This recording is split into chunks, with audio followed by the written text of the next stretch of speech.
تعالیٰ کا احسان ہے، کرم ہے کہ اللہ پاک نے ہمیں رمضان المبارک کا چوتھا جمعہ نصیب فرما دیا۔ رمضان المبارک کے آخری جمعے کو جمعۃ الوداع کہتے ہیں، یعنی رمضان المبارک کا آخری جمعہ الوداعی جمعہ کہلاتا ہے۔ رمضان المبارک کا مہینہ ختم ہونے والا ہے۔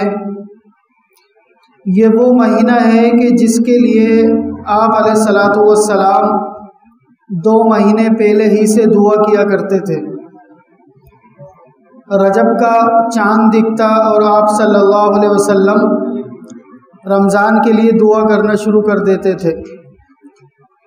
اب وہ مہینہ عنقریب رخصت ہونے والا ہے۔ رمضان المبارک کا مہینہ عنقریب جانے والا ہے۔ تو جنہوں نے اس مہینے کے اندر اس مہینے کی قدر کی، اس مہینے میں اللہ کی عبادت کی، دن میں روزہ رکھا، رات میں تراویح پڑھی، ذکر و اذکار کیا، قرآن کریم کی تلاوت کی، اپنے آپ کو گناہوں سے بچائے رکھا، نیکیوں میں آگے سے آگے حصہ لیا، خوب صدقہ خیرات کیا، ان لوگوں کے لیے تو یہ رمضان المبارک کا مہینہ قیمتی بن گیا۔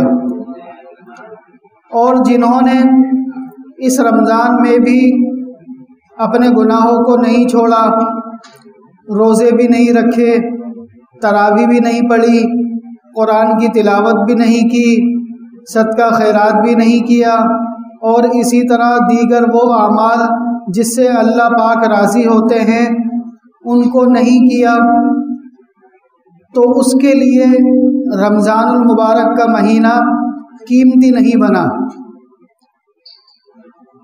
تو رمضان المبارک کا مہینہ ابھی جو چند دن باقی ہیں، کوشش کریں کہ وہ چند دن اللہ کی عبادت میں گزاریں، کیونکہ اگلے سال رمضان کا مہینہ معلوم نہیں ہمیں میسر ہو یا نہ ہو۔ اگلے سال معلوم نہیں کہ رمضان کا مہینہ ہماری زندگی میں آئے یا نہ آئے۔ تو جو بقیہ ایام باقی ہیں، بقیہ دن باقی ہیں، اس میں خوب اللہ کی عبادت کریں، خوب اللہ کو یاد کریں۔ رمضان المبارک کے آخری عشرے میں آپ علیہ الصلاۃ والسلام مسجد نبوی کے اندر 10 دن کا اعتکاف کیا کرتے تھے۔ اس 10 دن کے اعتکاف کا مقصد اللہ کی رضا ہوتا تھا، اور اپنے مسلمانوں کو بھی حکم دیا کہ رمضان کے آخری عشرے میں اعتکاف کیا کرو۔ اور اس اعتکاف کی خاصیت بھی یہی ہے کہ رمضان المبارک میں ایک رات ایسی ہے جس کو لیلۃ القدر کہتے ہیں، جس کے بارے میں اللہ پاک نے فرمایا کہ خیر من الف شہر، 1000 مہینوں سے بھی بہتر ہے۔ تنزل الملائکۃ والروح فیہا بإذن ربہم من کل امر سلام ہی حتی مطلع الفجر۔ اس رات کے اندر آسمانوں سے فرشتے اترتے ہیں، اور اس رات میں عبادت کرنے والوں کے لیے خصوصی دعائیں کرتے ہیں۔ وہ جو دعائیں کر رہے ہوتے ہیں ان کی دعاؤں پر آمین کہتے ہیں، اور اس رات میں عبادت کرنے والوں سے سلام کرتے ہیں۔ تو میرے محترم دوستو، وہ رات آخری عشرے کی طاق راتوں میں تلاش کی جاتی ہے۔ 21ویں رمضان یعنی 21ویں شب کو، اسی طرح 23ویں شب کو، پھر 25ویں شب کو، اور 27ویں شب کو، اور آخر میں 29ویں شب کو۔ اب 4 طاق راتیں گزر گئیں۔ 21ویں شب بھی چلی گئی، 23ویں شب بھی چلی گئی، 24ویں شب بھی چلی گئی، 27ویں شب بھی چلی گئی، صرف ایک شب باقی ہے، اور وہ ہے 29ویں شب۔ اب کسی کو معلوم نہیں کہ لیلۃ القدر ان 4 راتوں میں گزری ہے یا نہیں گزری۔ اسی وجہ سے اس امید سے کہ اگر ان 4 راتوں میں لیلۃ القدر نہیں گزری تو یقیناً 29ویں شب میں تو لازمی ہوگی۔ تو یہ جو 29ویں شب اب آنے والی ہے، اس میں اپنے آپ کو گناہوں سے بچاتے ہوئے اللہ کی عبادت میں لگانا، یہی اس رمضان کا مقصد ہے۔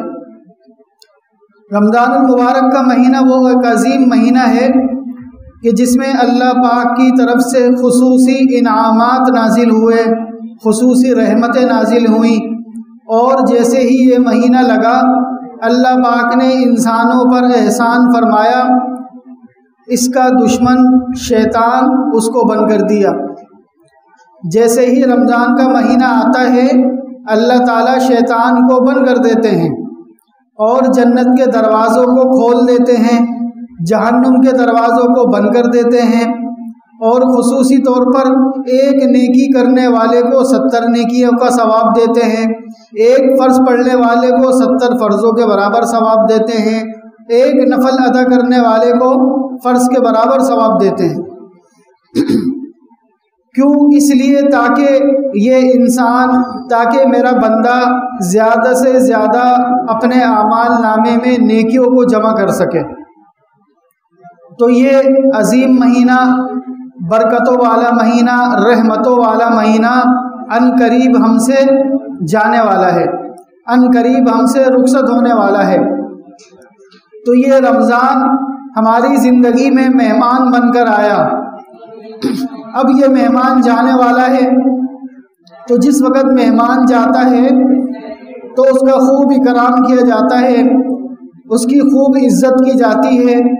اس رمضان کا اکرام یہ ہے کہ اپنے آپ کو بدل لیں، اپنے آپ کو تبدیل کر لیں، گناہوں سے اپنی زندگی سے توبہ کر لیں کہ یا اللہ انشاءاللہ اس رمضان کے جانے کے بعد بھی میں گناہ نہیں کروں گا، اس رمضان کے جانے کے بعد بھی میں کوئی ایسا کام نہیں کروں گا جس سے آپ ناراض ہوتے ہیں، میں ایسا کوئی فعل نہیں کروں گا جس سے آپ ناراض ہوتے ہیں۔ اللہ تعالیٰ قرآن کریم میں ارشاد فرماتے ہیں، یا ایھا الذین آمنوا کتب علیکم الصیام کما کتب علی الذین من قبلکم لعلکم تتقون۔ اے ایمان والو، تم پر رمضان المبارک کے روزے فرض کیے گئے ہیں جس طرح تم سے پہلے پچھلی امتوں پر فرض کیے گئے تھے، تاکہ تم پرہیزگار بن جاؤ، تاکہ تم متقی بن جاؤ۔ تو روزے کا مقصد تقوی ہے۔ تقوی کیا ہے؟ تقوی یہ ہے کہ اللہ کا خوف دل کے اندر آ جائے، گناہوں سے نفرت ہو جائے، نیکیوں کا شوق ہو جائے، کیونکہ اللہ تعالیٰ انسانوں کو دکھتے نہیں ہیں۔ اس اللہ پاک کا خوف دل میں آ جائے کہ وہ اللہ جس نے ہمیں گناہوں سے بچنے کا حکم دیا، ہم گناہ نہیں کریں گے کیونکہ اللہ نے منع کیا ہے اور اللہ پاک مجھے دیکھ رہے ہیں۔ تو رمضان المبارک کا مہینہ انسانوں کے اندر تقوی پیدا کرنے کے لیے آتا ہے۔ میرے عزیزو، اس رمضان المبارک میں اللہ پاک نے خصوصی طور پر فرمایا کہ اسی رمضان کے اندر ہم نے قرآن کریم کو نازل کیا۔ قرآن کریم وہ تمام کتابوں میں افضل ہے، تمام آسمانی کتابوں سے افضل ہے، ہر کتاب سے افضل ہے۔ یہ وہ کلام ہے کہ جو اس کے ساتھ جڑ جاتا ہے اللہ پاک اس کو عزتوں سے نوازتے ہیں۔ جس چیز کے ساتھ بھی قرآن کریم کا تعلق بن گیا، اس قرآن کریم کے تعلق کی وجہ سے، اس قرآن کریم کی نسبت کی وجہ سے اس چیز کی اہمیت بڑھ جاتی ہے، اس چیز کی قدر و قیمت بڑھ جاتی ہے۔ رمضان المبارک کی اہمیت اسی قرآن کی وجہ سے بڑھی، کیونکہ اسی قرآن کا نزول اللہ پاک نے رمضان میں کیا۔ جیسے ہی رمضان میں قرآن کریم کا نزول ہوا، یہ مہینہ بھی تمام مہینوں کا سردار بن گیا، یہ مہینہ بھی تمام مہینوں سے افضل ہو گیا۔ کیونکہ قرآن کریم خود بھی تمام کتابوں کی سردار ہے، چونکہ قرآن کریم خود بھی تمام کتابوں سے افضل کتاب ہے۔ جب افضل کتاب جس مہینے میں نازل ہوئی وہ مہینہ بھی افضل بن گیا، وہ مہینہ بھی مرتبہ والا، بلندیوں والا بن گیا۔ اسی طرح یہ قرآن کریم جس نبی پر اتارا گیا وہ نبی بھی تمام نبیوں کا سردار بن گیا، وہ نبی بھی تمام نبیوں سے افضل ہو گیا، وہ نبی بھی تمام نبیوں کا امام بن گیا۔ کیوں؟ جس نبی پر قرآن نازل ہوا، اس قرآن کی نسبت کی وجہ سے، اس قرآن کی عظمت کی وجہ سے وہ نبیوں کا بھی امام بن گیا۔ جس مہینے میں اترا وہ مہینہ بھی تمام مہینوں کا سردار بن گیا، وہ مہینہ بھی تمام مہینوں سے افضل ہو گیا۔ اسی طرح اس قرآن کریم کو جو فرشتہ لے کر آیا وہ فرشتہ بھی تمام فرشتوں کا سردار بن گیا۔ تو یہ قرآن کریم کی فضیلت ہے، یہ قرآن کریم کا مرتبہ ہے، یہ قرآن کریم کی شان ہے۔ تو جس مہینے کے اندر قرآن کریم نازل ہوا، اسی وجہ سے اس مہینے کے اندر زیادہ سے زیادہ قرآن کریم کی تلاوت کرنے کا کہا جاتا ہے۔ یہ واحد مہینہ ہے کہ جس کے اندر آپ علیہ الصلوۃ والسلام قرآن کریم کو ویسے بھی پڑھتے تھے، تراویح میں بھی پڑھتے تھے۔ یہ تراویح کی سنت صرف اور صرف رمضان کے ساتھ خاص ہے، یہ تراویح صرف اور صرف رمضان میں پڑھی جاتی ہے کیونکہ یہ رمضان المبارک کی خاصیت ہے۔ اسی طرح ایک شخص رمضان المبارک میں تراویح نہیں پڑھتا، گویا کہ وہ ایسا ہے کہ جس نے رمضان کے کچھ حصے کی قدر ہی نہیں کی، رمضان سے کوئی فائدہ ہی نہیں اٹھایا۔ مثال کے طور پر ایک شخص بیت اللہ جاتا ہے، عمرہ کرنے جاتا ہے، حج کرنے جاتا ہے، لیکن وہاں جا کر وہ نمازیں بھی پڑھتا ہے، قرآن بھی پڑھتا ہے اور اسی طرح دیگر ذکر و اذکار بھی کرتا ہے، لیکن عمرے کے لیے طواف نہیں کرتا، بیت اللہ کا چکر نہیں کاٹتا، تو کہنے والا یہ کہے گا کہ یہ آدمی بے وقوف ہے، یہ اتنی دور گیا، اتنا پیسہ خرچ کیا، لیکن اس کے باوجود بھی طواف نہیں کرتا، چکر نہیں کاٹتا، دیگر عبادات تو یہ دیگر جگہوں پہ بھی کر سکتا تھا، جہاں یہ رہتا ہے وہاں بھی کر سکتا تھا، لیکن عمرہ نہیں کر سکتا تھا۔ عمرے کے لیے، حج کے لیے ضروری ہے کہ خانہ کعبہ کا طواف کرے، اور یہ طواف ہی نہیں کر رہا تو اس کا جانا فضول ہوا۔ اسی طرح رمضان المبارک کے اندر ایک شخص رات کو تراویح نہیں پڑھتا، دن کو روزہ نہیں رکھتا، تو تراویح کی عبادت، تراویح کی سنت یہ رمضان کے علاوہ ہے ہی نہیں، تو اس شخص کو یہ کہا جائے گا کہ یہ شخص بے وقوف ہے کہ رمضان المبارک کا مہینہ آ گیا، اس کے باوجود بھی یہ تراویح نہیں پڑھتا، دیگر کام تو یہ دیگر مہینوں میں بھی کر سکتا ہے، مثال کے طور پر روزہ بھی رکھ سکتا ہے، مثال کے طور پر اسی طرح قرآن کی تلاوت بھی کر سکتا ہے، نماز بھی پڑھ سکتا ہے، لیکن دیگر مہینوں میں تراویح نہیں پڑھ سکتا۔ تو پتہ چلا تراویح کی سنت رمضان المبارک کے ساتھ خاص ہے۔ تو کوشش کریں کہ جس مسجد کے اندر ختم قرآن ہو جاتا ہے، یعنی قرآن کریم کی تکمیل تراویح کے اندر ہو جاتی ہے، تو کوشش کریں جو بقیہ دن باقی ہیں اس کی بھی تراویح نہیں چھوڑیں۔ دل کے اندر یہ خیال آتا ہے کہ اب تو میں نے پورا قرآن تراویح کے اندر سن لیا، اب باقی کی تراویح پڑھوں نہ پڑھوں برابر ہے، تو یہ برابر نہیں ہے، یہ برابر نہیں ہے۔ بقیہ جتنے بھی روزے باقی ہیں ان تمام کی تراویح پڑھنا یہ بھی سنت مؤکد ہے، اس کی بھی بڑی فضیلت ہے، اس کی بھی فضیلت وہی ہے جو تکمیل قرآن سے پہلے فضیلت تھی، کیونکہ تراویح کی سنت کس کے ساتھ خاص ہے؟ رمضان المبارک کے ساتھ خاص ہے۔ تو میرے عزیزو، جس مہینے کے اندر قرآن کریم نازل ہوا، اس قرآن کریم کی وجہ سے وہ مہینہ بھی فضیلت والا بن گیا۔ اسی طرح جس شخص کے سینے میں اللہ پاک نے قرآن کریم کو محفوظ کیا، وہ بندہ بھی دیگر بندوں میں مرتبے والا بن گیا، حافظ قرآن بن گیا۔ حافظ قرآن کی فضیلت دیگر غیر حفاظ سے زیادہ ہوتی ہے۔ وجہ کیا بنی؟ وجہ یہ بنی کہ اس کے سینے کے اندر قرآن کریم محفوظ ہے۔ تو جس چیز کا تعلق قرآن کریم سے ہو جائے گا، جس کی نسبت قرآن کریم سے لگ جائے گی، اس قرآن کی وجہ سے وہ بندہ، وہ شخص بھی اعلیٰ سے اعلیٰ ہوتا چلا جائے گا، مرتبوں پر چڑھتا چلا جائے گا۔ اسی وجہ سے اللہ پاک نے ارشاد فرمایا کہ کل قیامت والے دن حافظ قرآن سے کہا جائے گا کہ قرآن پڑھتا جا اور آگے سے آگے نکلتا جا، قرآن پڑھتا جا اور آگے سے آگے نکلتا جا، جہاں پر آخری آیت والناس ہوگی وہی تیرا مرتبہ ہوگا۔ تو رمضان المبارک میں ہم کوشش کریں زیادہ سے زیادہ قرآن کریم سے تعلق کو جوڑیں، زیادہ سے زیادہ قرآن کریم کی تلاوت کریں۔ اس قرآن کریم کے دو مقاصد ہیں۔ پہلا مقصد تو یہ ہے کہ اس کی خوب تلاوت کی جائے، زیادہ سے زیادہ تلاوت کی جائے۔ تلاوت کرنے کا اپنا ثواب، کیونکہ آپ علیہ الصلوۃ والسلام نے ارشاد فرمایا من قرأ حرفا من کتاب اللہ فلہ بہ عشرۃ، کہ جس شخص نے قرآن کریم کا صرف ایک حرف پڑھا، جس شخص نے قرآن کریم کا صرف ایک حرف پڑھا، آپ علیہ الصلوۃ والسلام نے فرمایا لا اقول الف لام میم حرف ولکن الف حرف ولام حرف ومیم حرف۔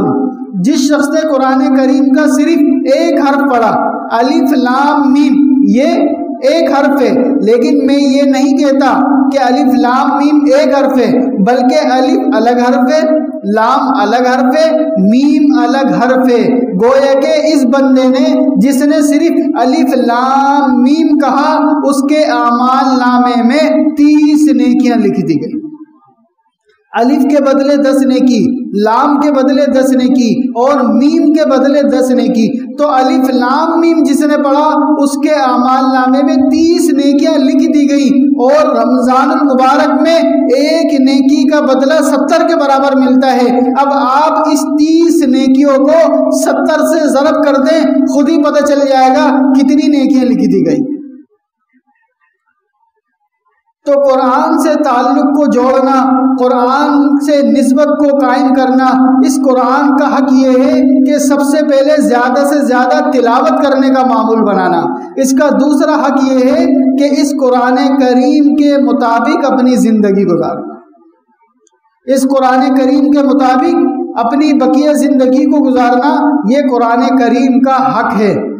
پوری زندگی میں کم از کم ایک مرتبہ اس قرآن کریم کو ترجمے کے ساتھ پڑھنا، تفسیر کے ساتھ پڑھنا فرض ہے، کیونکہ پتہ چلے کہ اس قرآن کے اندر اللہ پاک نے کیا ارشاد فرمایا، ہمیں پتہ چلے اس قرآن کریم کا مقصد کیا ہے، ہمیں پتہ چلے قرآن کریم میں اللہ پاک نے کیا احکامات نازل کیے، ہمیں پتہ چلے کہ اللہ پاک نے ہمیں کن چیزوں سے منع کیا ہے۔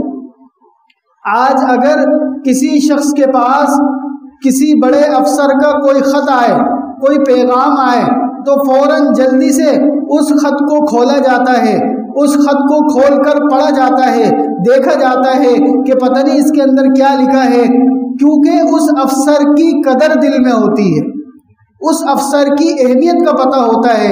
آج دنیا کے افسر کی اہمیت کا تو پتہ ہے، لیکن وہ اللہ جو بادشاہوں کا بادشاہ ہے، وہ اللہ جو احکم الحاکمین ہے، وہ اللہ جو رب العالمین ہے، وہ اللہ جس نے ساری کائنات کو بنایا ہے، وہ اللہ جس نے ساری کائنات کو پیدا کیا ہے، وہ اللہ جس کی وجہ سے ہم دنیا میں زندہ ہیں، آج ہمیں اس اللہ کی اہمیت کا پتہ نہیں ہے، آج ہمیں اس اللہ کی قدر نہیں ہے، آج ہمارے دلوں کے اندر اس اللہ کا خوف نہیں ہے۔ اسی وجہ سے تو ہم قرآن کریم کو سالوں سال گزر جاتے ہیں، ہم کھول کر بھی نہیں دیکھتے۔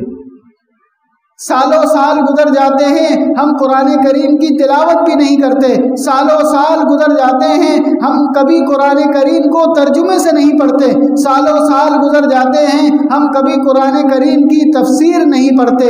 وجہ کیا ہے؟ وجہ یہ ہے کہ ہمارے دل اتنے زیادہ کالے ہو گئے کہ آج ہمیں اللہ اور اس کے رسول کی باتیں سننے میں مزہ ہی نہیں آتا۔ تو یہ فکر کی بات ہے، یہ غم کی بات ہے، یہ دکھ کی بات ہے۔ یہ زندگی صرف ایک بار ملی ہے، اسی زندگی کے اندر اس قرآن کریم کے مطابق زندگی گزارنا، یہی اللہ پاک کا بھیجنے کا دنیا میں مقصد ہے۔ تو رمضان کا مہینہ بہترین موقع ہوتا ہے، رمضان کے مہینے میں بہترین مواقع اللہ پاک دیتے ہیں کہ چلو 11 مہینے تم اس قرآن سے دور رہے، 11 مہینے تم نے قرآن کی تلاوت نہیں کری، 11 مہینے تمہیں اللہ پاک کی طرف سے یہ توفیق نہیں ملی، لیکن رمضان میں توفیق مل گئی، تم رمضان کی برکت سے مسجد میں آنے لگ گئے، تم رمضان کی برکت سے نمازیں پڑھنے لگ گئے، تم رمضان کی برکت سے قرآن کھولنے لگ گئے، تم رمضان کی برکت سے ذکر و اذکار کرنے لگ گئے، تم رمضان کی برکت سے گناہوں سے بچنے لگ گئے۔ چلو اب اس رمضان ہی میں یہ وعدہ کر لو، اس رمضان میں یہ ہمت کر لو، یہ کوشش کر لو کہ اس قرآن سے تعلق کو بنائیں گے اور اس قرآن کے مطابق اپنی زندگی گزاریں گے۔ یہی اس رمضان کا مقصد ہے کہ انسانوں کے دلوں کے اندر تقوی پیدا ہو جائے، انسانوں کے دلوں کے اندر اللہ کا خوف آ جائے، تاکہ اس رمضان کے جانے کے بعد بھی گناہ کرنا مشکل ہو جائے، تاکہ اس رمضان کے جانے کے بعد بھی قرآن کی تلاوت کرنا آسان ہو جائے، تاکہ اس رمضان کے جانے کے بعد بھی نماز پڑھنا آسان ہو جائے، تاکہ اس رمضان کے جانے کے بعد بھی نیکیاں کرنا آسان ہو جائے۔ تو میرے عزیزو، جس وقت مزدور مزدوری کرتا ہے، جس وقت مزدور کام کرتا ہے، تو کام کے اختتام پر، کام کے ختم ہونے پر اس مزدور کو مزدوری دی جاتی ہے۔ اسی طرح جس شخص نے رمضان کے روزے رکھے، رات کو تراویح پڑھی، دن میں اللہ کی خوب عبادت کری، اب گویا کہ اس نے مزدوری کر لی، گویا کہ اس نے کچھ کام کر لیے، اب اس کی مزدوری کا وقت آنے والا ہے۔ اس کی مزدوری کا وقت ہوتا ہے چاند رات کو۔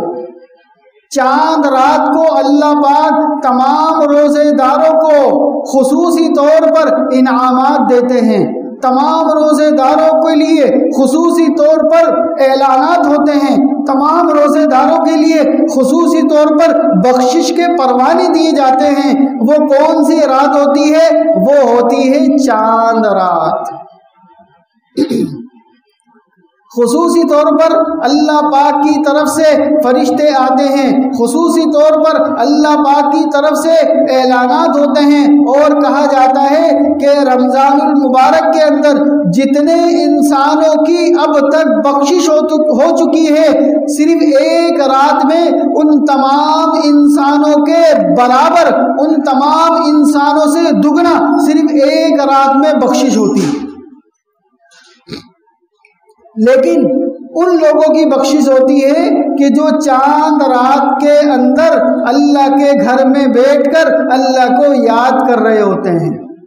اس چاند رات کے اندر اللہ کے گھر میں بیٹھ کر، اپنے گھر میں بیٹھ کر اللہ کو یاد کر رہے ہوتے ہیں، اپنے گناہوں پر نادم ہوتے ہیں، اپنے گناہوں کو یاد کر کے پشیمان ہوتے ہیں، افسردہ ہوتے ہیں، رمضان کے جانے کے غم میں فکر مند ہوتے ہیں۔ اس شخص کی اللہ پاک خصوصی طور پر معافی کو قبول کرتے ہیں اور اس کی بخشش کرتے ہیں۔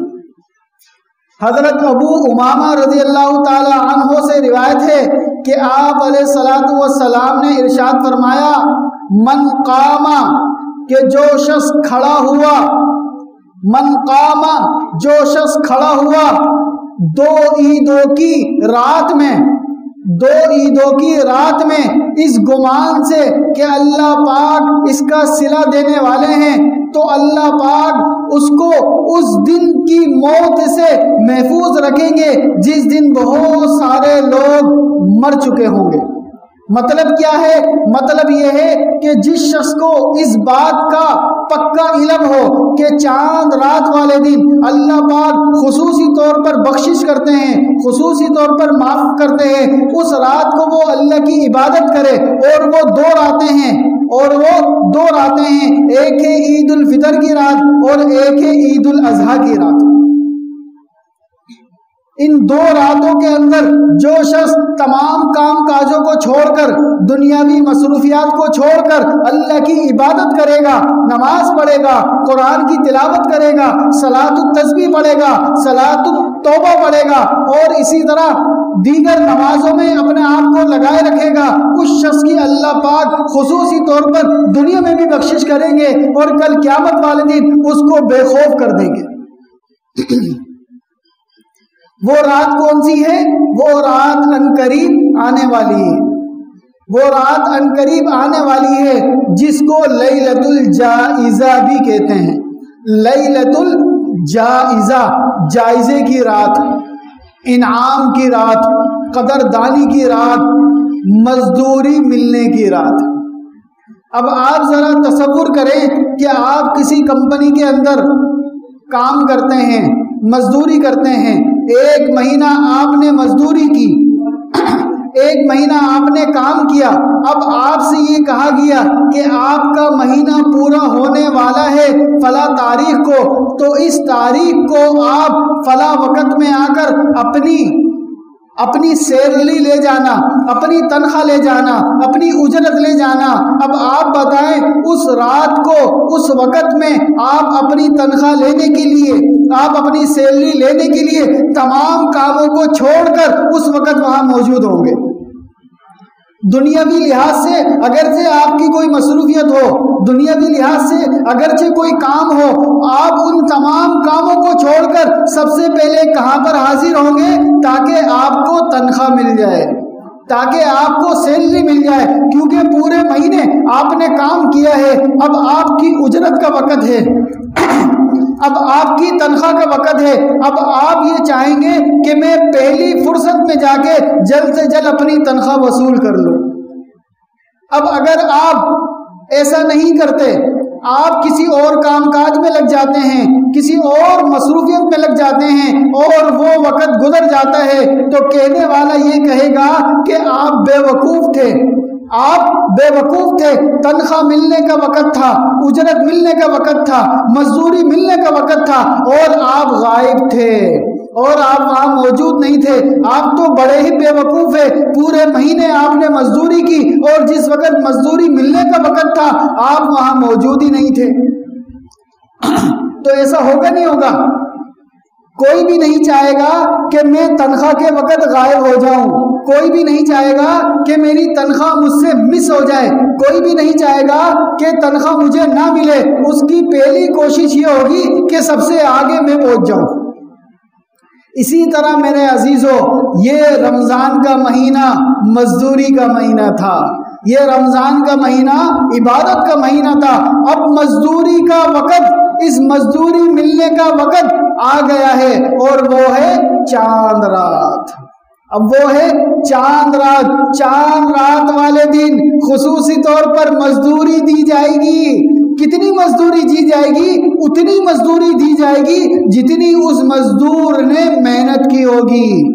کتنی محنت کی ہوگی؟ جس نے جتنے زیادہ روزوں میں اللہ کی عبادت کی ہوگی، جتنی زیادہ تراویح پڑھی ہوں گی، جتنی زیادہ ذکر و اذکار کیا ہوگا، اس کے مطابق اس کو چاند رات والے دن اس کو اس کی اجرت دی جائے گی۔ لیکن ہماری بدقسمتی چاند رات کو ہم نے دنیاوی مصروفیات میں گزارنے لگ گئے۔ کیسے؟ بازاروں کے اندر، گلی کوچوں کے اندر کپڑے خریدنے ہیں، جوتے خریدنے ہیں، فلاں چیز خریدنے ہیں، یہ خریدنا ہے، وہ خریدنا ہے، اور وہاں سے اعلان ہو رہے ہیں کہاں گئے مزدور، کہاں گئے مزدور، مزدوری لے لو۔ وہ مزدوری لینے والے کو ہوش ہی نہیں ہے، وہ دنیا کی چیزوں کے حاصل کرنے میں لگا ہوا ہے۔ وہ آخرت کی چیزیں جو ہمیشہ والی چیزیں ہیں، جو کبھی ختم نہیں ہوگی. یہ دنیاوی چیزیں تو پہلے بھی لے سکتے ہیں، بعد میں بھی لے سکتے ہیں. اگر کسی کو کوئی کپڑے خریدنے ہیں چاند رات سے پہلے خرید لو. اگر کسی کو چپل خریدنی ہے چاند رات سے پہلے خرید لو. اگر کسی کو کوئی اور چیز خریدنی ہے چاند رات سے پہلے خرید لو. چاند رات والے دن خصوصی طور پر صرف اور صرف اللہ کی عبادت میں گزارو، کیونکہ مزدوری ملے گی اللہ خوش ہوں گے، مزدوری ملے گی اللہ خوش ہوں گے. آخری وقت آپ علیہ الصلوۃ والسلام نے ارشاد فرمایا انما الاعمال بالخواتم، انما الاعمال بالخواتم. اعمال کا دار و مدار خاتمے پر ہے، اعمال کا دار و مدار خاتمے پر ہے. ہو سکتا ہے رمضان میں سستی ہو گئی ہو سکتا ہے رمضان میں سستی ہو گئی ہو. اس رمضان کی سستی کو دور کرنے کا بہترین طریقہ چاند رات کو عبادت کرے، کیونکہ چاند رات کی عبادت آخری عبادت ہے. چاند رات کی عبادت آخری عبادت ہے. اس آخری عبادت کی وجہ سے اللہ پاک جو گزشتہ مہینے میں کمیاں ہو گئیں، کوتاہیاں ہو گئیں، اللہ پاک ان کو بھی دور کر دیتے ہیں. تو چاند رات میں کیا کرنا ہے؟ خصوصی طور پر اللہ کی عبادت کرنی ہے، اللہ کے گھر میں گزارنا ہے. تو یہ ہماری بدقسمتی ہوتی ہے اور ہماری نادانی ہوتی ہے کہ چاند رات کو ہم بازاروں کے اندر، گلی کوچوں کے اندر ادھر ادھر ویسے ہی گزار دیتے ہیں. میرے عزیزو یہ فکر کی بات ہے، یہ فکر کی بات ہے. چلو ابھی تک ہمیں پتہ نہیں تھا لیکن اب پتہ چل گیا. چاند رات کی رات بڑی عظیم رات ہے، بڑی برکتوں والی رات ہے، بڑی قدردانی والی رات ہے. فرشتوں کی جماعتیں آئی ہوئی ہوتی ہیں، اللہ پاک پہلے آسمان پر ہوتے ہیں، مزدوری دینے والوں کے لیے اعلانات کر رہے ہوتے ہیں. تو ہمیں چاہیے چاند رات کو ہم ادھر ادھر جانے سے بہتر ہے اللہ کے گھر میں گزاریں. آپ علیہ الصلوۃ والسلام نے ارشاد فرمایا سال کے اندر 5 راتیں ایسی ہیں کہ جو شخص ان 5 راتوں میں اللہ کی عبادت کر لے گا وہ تمام پریشانیوں سے نکل جائے گا. وہ دیگر پورے سال بھی عبادت کرتا رہے لیکن ان 5 راتوں کے برابر اس کو ثواب نہیں پہنچ سکتا. وہ 5 راتیں کون سی ہیں؟ وہ 5 راتوں میں سے پہلی رات عید الفطر کی رات ہے. عید الفطر کی رات جو کہ آنے والی ہے، جو کہ آنے والی ہے.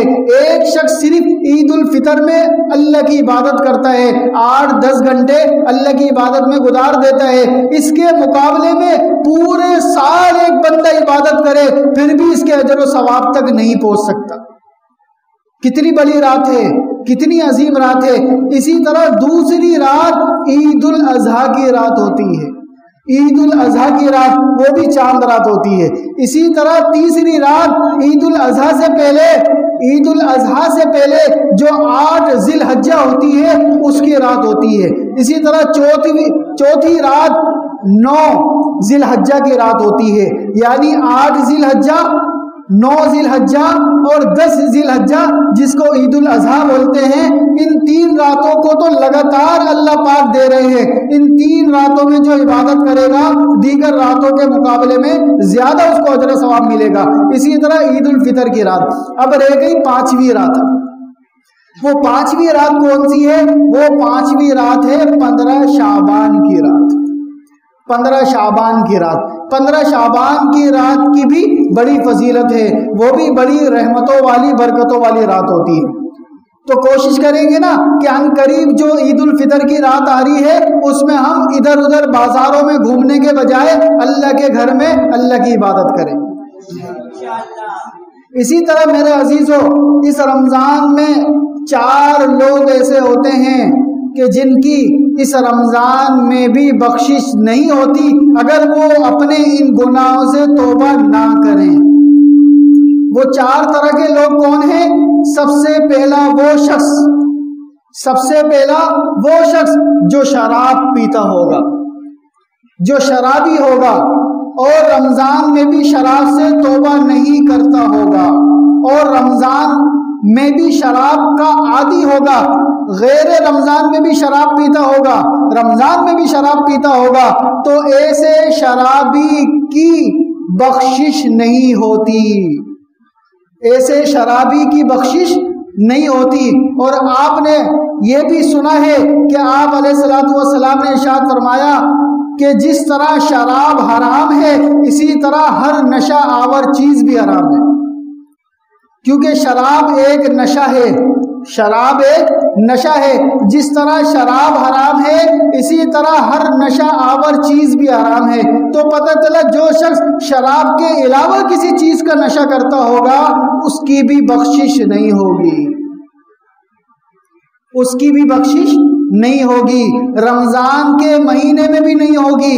اسی طرح دوسرا وہ شخص ہے کہ جو اپنے والدین کا نافرمان ہوگا، جس کے ماں باپ اس سے ناراض ہوں گے، جس کے ماں باپ اس سے پریشان ہوں گے، جس کے ماں باپ اس سے ناخوش ہوں گے، ایسے بندے نے بھی اگر اپنے ماں باپ کو راضی نہیں کیا تو اس ماں باپ کی ناراضگی کی وجہ سے یہ بندہ بھی رمضان جیسے مہینے میں بھی بخشش سے محروم رہتا ہے۔